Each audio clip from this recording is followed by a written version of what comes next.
মানবতা বিরোধী অপরাধ মামলায় মোজাফফরকে বৃহস্পতিবার ট্রাইব্যুনালে হাজিরের নির্দেশ। গোপন বন্দিশালা পরিদর্শনে যাবেন ৩ বিচারক। অপতথ্য ছড়ালে ব্যবস্থা, তথ্য মন্ত্রণালয়ের আইনজীবী প্যানেল গঠন। বাধ্যতামূলক মধ্যস্থতা কার্যক্রমে মামলা জট কমার আশা। ২০২৭ সালের হজ প্যাকেজ ঘোষণা। সরকারি ব্যবস্থাপনায় খরচ ৬,১৫,২৬৫ টাকা। বিমান ভাড়া কমছে ২৪,০০০ টাকা। এক বছরেও ক্ষত শুকায়নি মাইলস্টোন ট্র্যাজেডির। ৩৬টি প্রাণের শূন্যতা বয়ে বেড়াচ্ছেন স্বজনরা। শোককে শক্তিতে পরিণত করার তাগিদ। মানবতা বিরোধী অপরাধ মামলায় সাবেক সেনা কর্মকর্তা মোজাফফর হোসেনকে বৃহস্পতিবার হাজিরের নির্দেশ দিয়েছে আন্তর্জাতিক অপরাধ ট্রাইব্যুনাল ২। সাবেক সেনা কর্মকর্তা মাসুদ উদ্দিন চৌধুরীর সঙ্গে কথোপকথনের সূত্র ধরে শহীদ রাষ্ট্রপতি জিয়াউর রহমান হত্যা মামলায় গ্রেফতার করা হয় তাকে। মানবতা বিরোধী অপরাধ সহ বেশ কয়েকটি অপরাধের তদন্ত করা হবে তার বিরুদ্ধে। ৪৫ বছর পর সাবেক রাষ্ট্রপতি জিয়াউর রহমানকে হত্যায় জড়িত সাবেক সেনা কর্মকর্তা মোজাফফর হোসেনকে গ্রেপ্তার করা হয়। গ্রেপ্তারের পর হস্তান্তর করা হয় সেনা সদরে। আমাদের শহীদ রাষ্ট্রপতি জিয়াউর রহমানের হত্যাকাণ্ডের সাথে মঙ্গলবার চিফ প্রসিকিউটর এক আবেদনে ট্রাইব্যুনালকে জানান, ১/১১ থেকে ৫ই আগস্ট পর্যন্ত বিভিন্ন মানবতা বিরোধী অপরাধের সঙ্গে মোজাফফর হোসেনের সম্পৃক্ততা তদন্ত করা হবে। মাসুদ উদ্দিন চৌধুরীর সাথে ওই জন্ডু নামী ওই ফেক ব্যক্তি, তার সাথেও বিভিন্ন রকম সময় কথাবার্তা তারা বলেছে। এই জন্ডু আর কেউ নন, তিনি হচ্ছে মেজর অবসরপ্রাপ্ত মোজাফফর হোসেন। ক্রাইমস এগেনস্ট হিউম্যানিটির মধ্যে মাসুদ উদ্দিন চৌধুরীর অনেক সংশ্লিষ্টতা ইতিমধ্যে আমাদের তদন্ত সংস্থা পেয়েছে এবং সেই সময়ের মধ্যে যখন সারা বাংলাদেশে যখন এই যে মানবতা বিরোধী অপরাধ সংগঠিত হচ্ছিল, তখনও এই আসামি এবং মাসুদ উদ্দিন চৌধুরীর মধ্যে একটা সংশ্লিষ্টতা আমাদের তদন্ত সংস্থা ইতিমধ্যে পেয়েছে।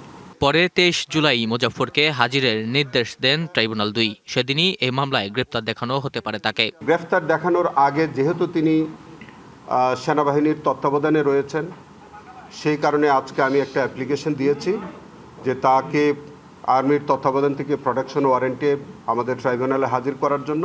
আর্মির অ্যাডজুটেন্ট জেনারেল বরাবরে একটি প্রোটেকশন ওয়ারেন্ট ইস্যু হয়েছে। তাকে আগামী তারিখে যদি আনা হয় আমাদের ট্রাইব্যুনালে, দেন আমরা তাকে সোনারেস্টের আবেদন করব। এদিকে শহীদ রাষ্ট্রপতি জিয়াউর রহমান হত্যার বিচার কোর্ট মার্শালেই হবে বলে জানান চিফ প্রসিকিউটর। জিয়াউর রহমানের হত্যাকাণ্ডের সাথে তার যে সম্পৃক্ততা, সেটি সেনা আইনে বিচার হবে। নাজমুল হুদা, ডিবিসি নিউজ, ঢাকা। মিথ্যা ও অপতথ্য ছড়ানো এবং সাইবার বুলিং প্রতিরোধে একটি আইনজীবী প্যানেল গঠন করেছে সরকার। এই প্যানেল কিভাবে কাজ করবে সে ব্যাপারে ১ সপ্তাহের মধ্যে প্রজ্ঞাপন জারি করা হবে বলে জানিয়েছেন তথ্য উপদেষ্টা ডক্টর জাহিদুর রহমান। আরও জানান, শেখ হাসিনার বিরুদ্ধে কাস্টমস, ইমিগ্রেশন ও পাসপোর্ট আইনে মামলা হতে পারে। প্রধান ব্যাপার হচ্ছে ডিসইনফরমেশন।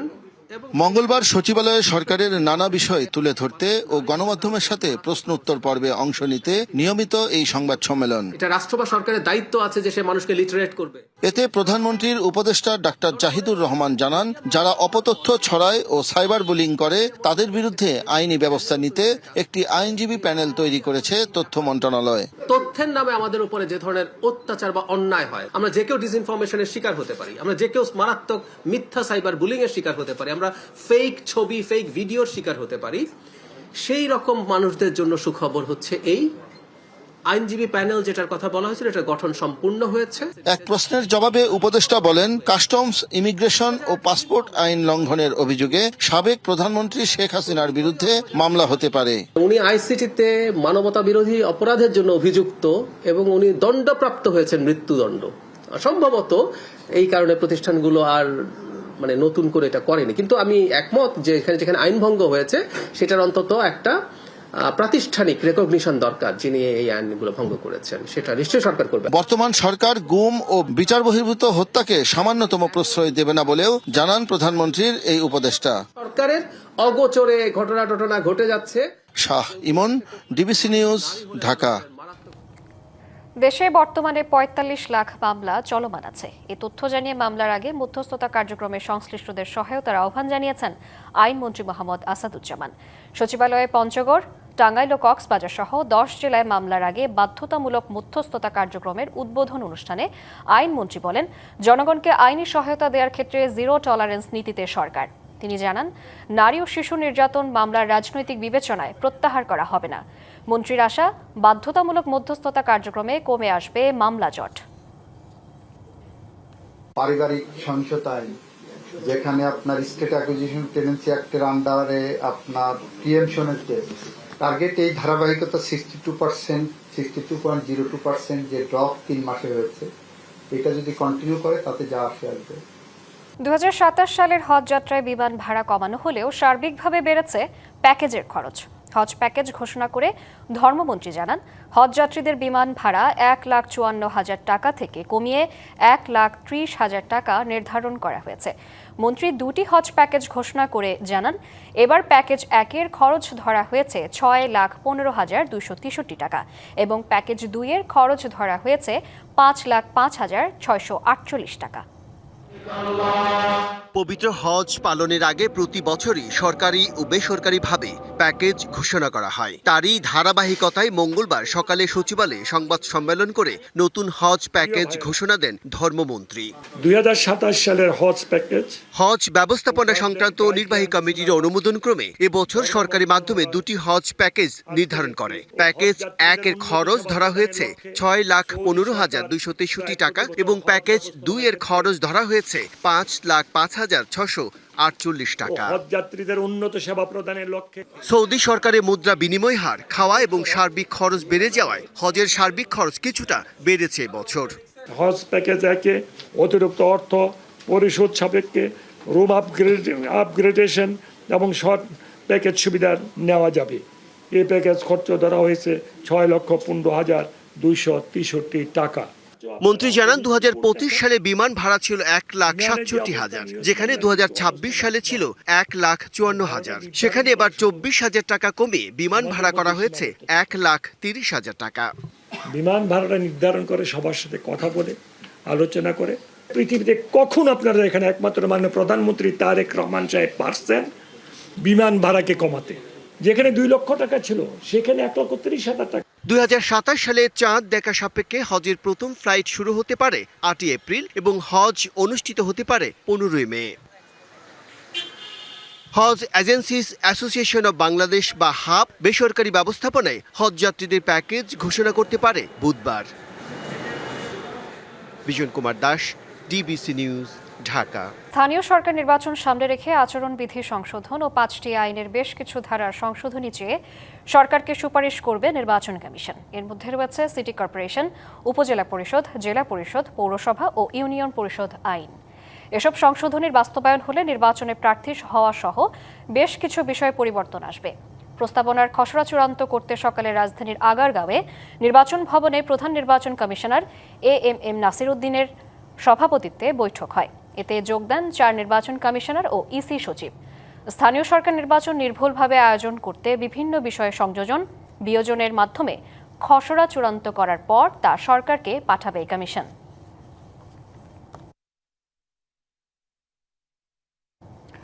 সদস্য দেশগুলোর মধ্যে ভিসা সহজে করতে কাজ করছে বিমস্টেক।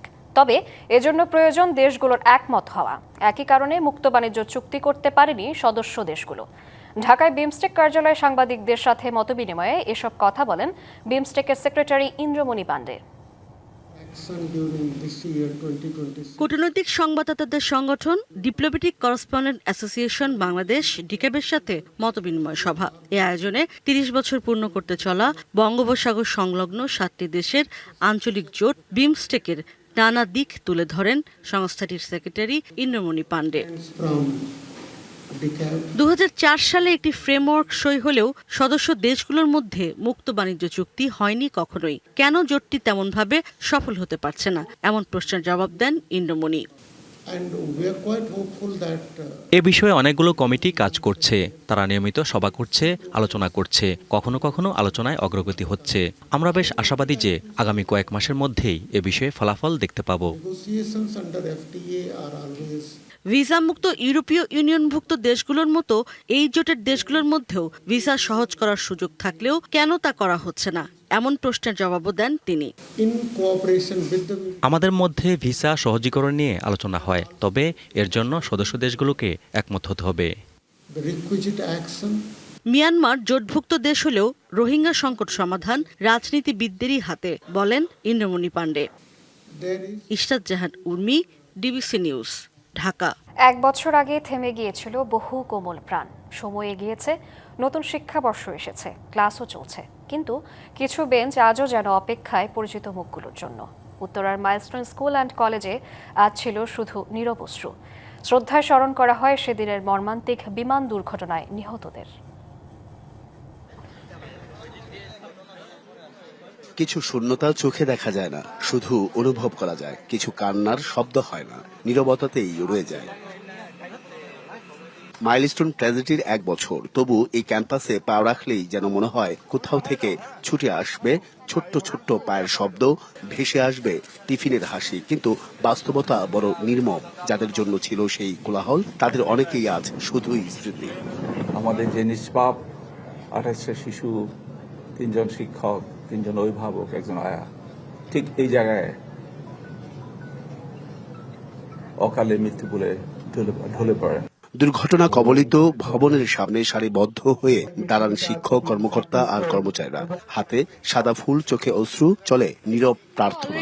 যারা নিজের চোখে দেখছে এই আগুন ধোয়া, তারা তো অলরেডি অনেক ট্রমাটাইজড।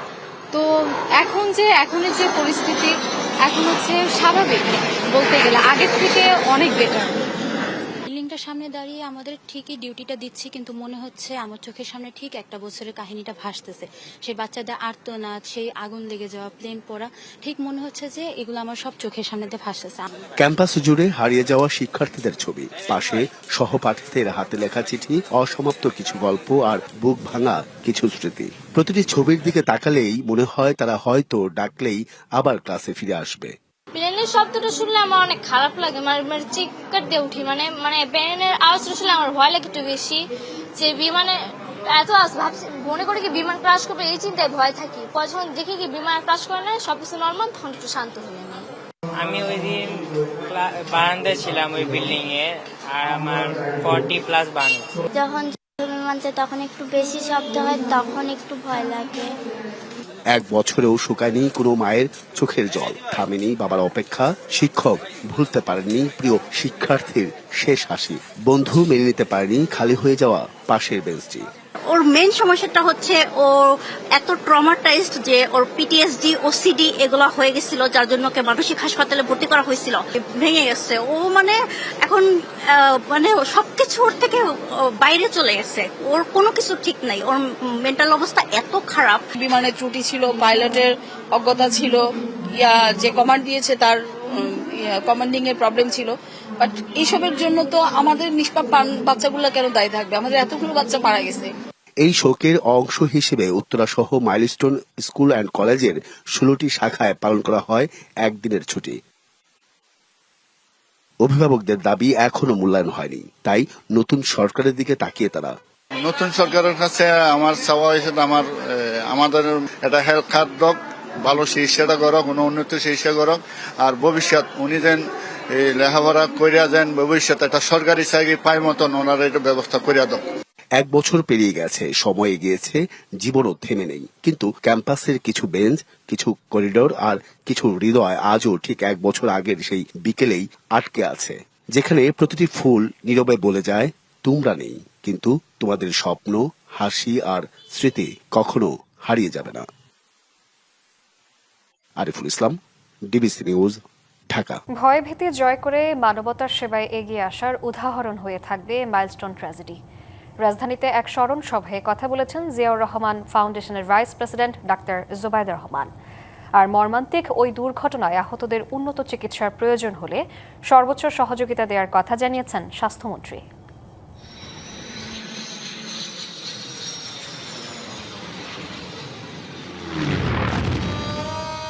মাইলস্টোন ট্র্যাজেডির 1 বছর। এই দিনে হাসি আনন্দে মুখর শিক্ষাঙ্গন মুহূর্তেই পরিণত হয়েছিল আগুন, ধোঁয়ার, আর্তনাদের বিভীষিকাময় জনপদে। ভয়াবহ বিমান বিধ্বস্তের ওই ঘটনায় পাইলট, একজন শিক্ষিকা এবং 28 শিক্ষার্থী সহ 36 জন প্রাণ হারান।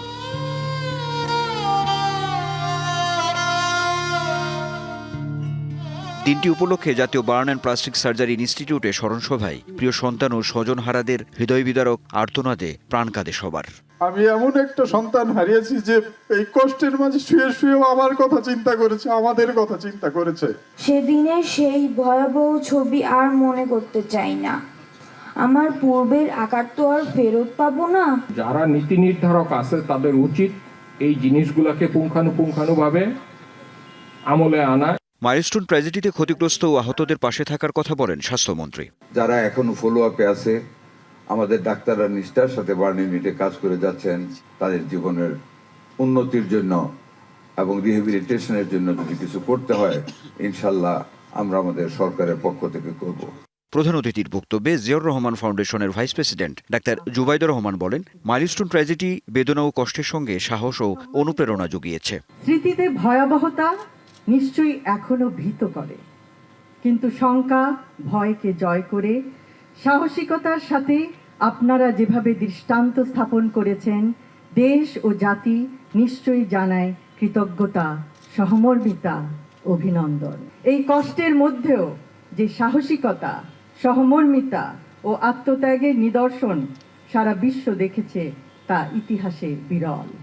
স্মরণসভায় উপস্থিত ছিলেন ভারত ও যুক্তরাজ্যের হাইকমিশনার, চীনের রাষ্ট্রদূত সহ বিশিষ্টজনেরা। মাইলস্টোন ট্র্যাজেডির ঘটনায় শোক জানিয়ে যে কোনো বিপদে বাংলাদেশের পাশে থাকার কথা বলেন তারা। যারা বেঁচে আছে ওদের ট্র্যাজেডিটা আমরা ভাবতে পারি না। We may continue to stand together as close neighbors and as people bound by deep ties of history, humanity and friendship. ঘটনাটি খুবই ভয়াবহ ও হৃদয় বিদারক ছিল। বাংলাদেশি চিকিৎসকদের সঙ্গে একদল চীনা চিকিৎসক কাজ করেছিল। যে কোনো বিপদে চীন বাংলাদেশের পাশে থাকবে। পরে মাইলস্টোন বিমান দুর্ঘটনায় নিহত আহতদের স্বজনদের খোঁজ খবর নেন doctor Zubaidur Rahman. Anwar Hossain, DBC news, Dhaka. দেশের বিভিন্ন অঞ্চলে আবারও বাড়ছে বৃষ্টি।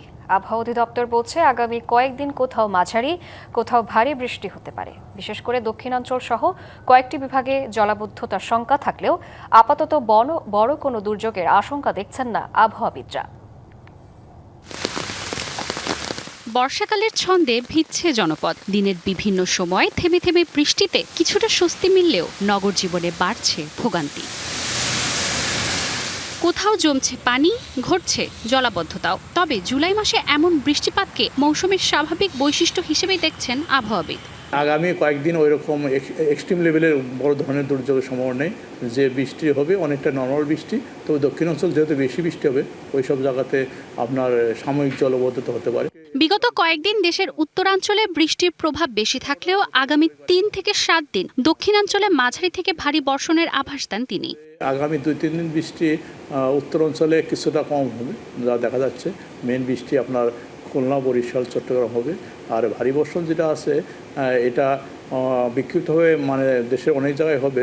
বর্ষার বৃষ্টি স্বস্তির পাশাপাশি সাময়িক ভোগান্তিও বয়ে আনতে পারে। তবে পরিস্থিতি নিয়ে উদ্বিগ্ন হওয়ার কারণ দেখছেন না আবহাওয়াবিদ। 5 তারিখ থেকে 11 তারিখ যে ধরুন টানা বৃষ্টি। Manjuma Feroz Nilima, DBC news, Dhaka. CNG বিক্রির কমিশন প্রতি ঘনমিটারে 8 টাকা থেকে বাড়িয়ে 13.96 টাকা করাসহ 4 দফা দাবি জানিয়েছে Bangladesh CNG filling station and conversion workshop owners association. দাবি না মানলে 30 জুলাই সকাল 6টা থেকে দুপুর 12টা পর্যন্ত অর্ধদিবস প্রতীকী বন্ধ এবং 23 আগস্ট থেকে অনির্দিষ্টকালের জন্য ফিলিং স্টেশন বন্ধের ঘোষণা দিয়েছে সংগঠনটি। রাজধানীর বিজয়নগরে নিজস্ব কার্যালয় সংবাদ সম্মেলনে এই আলটিমেটাম দেন সংগঠনের নেতারা।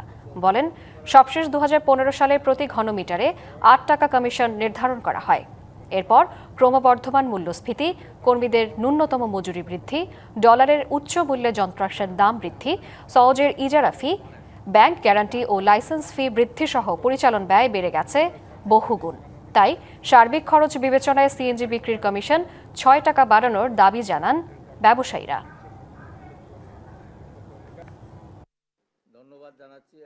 এখন আপনারা কোশ্চেন করতে পারেন যে লোকসানে আপনারা এইকে কিভাবে চালাচ্ছেন। এখন আমার এই 10 কোটি 15 কোটি টাকার ইনভেস্টমেন্ট আমি কি করব এই মুহূর্তে, যদি তারপরেও যদি দেখা যাচ্ছে যে আমাদের এই লোকসান লাঘবের ব্যবস্থা না হয়, আগামী 30 আমরা একদিনের জন্য প্রতীকীভাবে আমাদের বন্ধ রাখতে চাচ্ছি, 6টা থেকে রাত 12টা পর্যন্ত। বিভাগীয় কমিশনার ও রেলওয়ে কর্তৃপক্ষের আশ্বাসে প্রায় 8 ঘন্টা পর রেল অবরোধ তুলে নিয়েছে রাজশাহী বিশ্ববিদ্যালয়ের শিক্ষার্থীরা। এর আগে এক শিক্ষার্থীকে মারধরের অভিযোগে সকালে বিশ্ববিদ্যালয় এলাকায় 4 দফা দাবিতে রেল লাইন অবরোধ করে তারা। অভিযুক্ত টিটিইকে সাময়িক বরখাস্ত করেছে রেল কর্তৃপক্ষ। শিক্ষার্থীদের অবরোধে অন্তত 10 ট্রেনের সূচি বিপর্যয় হয়েছে। এছাড়া আরও কয়েকটি ট্রেন সূচি বাতিল হওয়ার আশঙ্কা দেখা দিয়েছে। শিক্ষার্থীদের দাবি, ঘুষ নেয়ার প্রতিবাদ করায় রাজশাহী বিশ্ববিদ্যালয়ের এক শিক্ষার্থীকে মারধর করে টিটিই। ময়মনসিংহ জেলার নবগঠিত দক্ষিণ গফরগাঁও উপজেলার সদর দপ্তর বর্তমান পাগলা থানার পাশে স্থাপনের দাবি জানিয়েছেন স্থানীয় বাসিন্দারা। জাতীয় প্রেস ক্লাবে দক্ষিণ গফরগাঁও নাগরিক ঐক্য আয়োজিত সংবাদ সম্মেলনে এই দাবি জানানো হয়। তারা জানান, বর্তমান পাগলা থানা সংলগ্ন পাগলা মৌজায় সদর দপ্তর স্থাপিত হলে উপজেলার 8টি ইউনিয়নের মানুষ সমানভাবে প্রশাসনিক ও নাগরিক সুবিধা পাবেন। কিন্তু নয়াবাড়ি মৌজায় সদর দপ্তর করা হলে অন্তত 6টি ইউনিয়নের মানুষকে সাধারণ সেবা পেতে প্রায় 40 থেকে 50 কিলোমিটার অতিরিক্ত পথ পাড়ি দিতে হবে। স্থায়ী নিয়োগের দাবিতে জাতীয় প্রেস ক্লাবের সামনে অবস্থান কর্মসূচি পালন করেছে ঢাকা প্রাণী সম্পদ ও ডেইরি উন্নয়ন প্রকল্পের মাঠ পর্যায়ে কর্মরত লাইভস্টক সার্ভিস প্রোভাইডার এলএসপি সদস্যরা। বাংলাদেশ এলএসপি ঐক্য পরিবারের ব্যানারে অবস্থান কর্মসূচিতে সংগঠনের নেতারা জানান, 8 বছর ধরে মাঠ পর্যায়ে আন্তরিকতা ও নিষ্ঠার সঙ্গে দায়িত্ব পালন করলেও প্রকল্পের মেয়াদ শেষ হওয়ার পর প্রায় 4,500 এলএসপি সদস্য কর্মহীন হয়ে পড়েছে। এতে তাদের পরিবার চরম আর্থিক সংকটে মানবেতর জীবনযাপন করছেন। সংবাদে এই ছিল এখনকার মতো। ডিবিসি নিউজের সংবাদগুলো পড়তে ভিজিট করুন dbcnews.tv আর ভিজিট করুন ডিবিসি নিউজের ফেসবুক পেজ এবং ইউটিউব চ্যানেল। ডিবিসির সঙ্গেই থাকুন।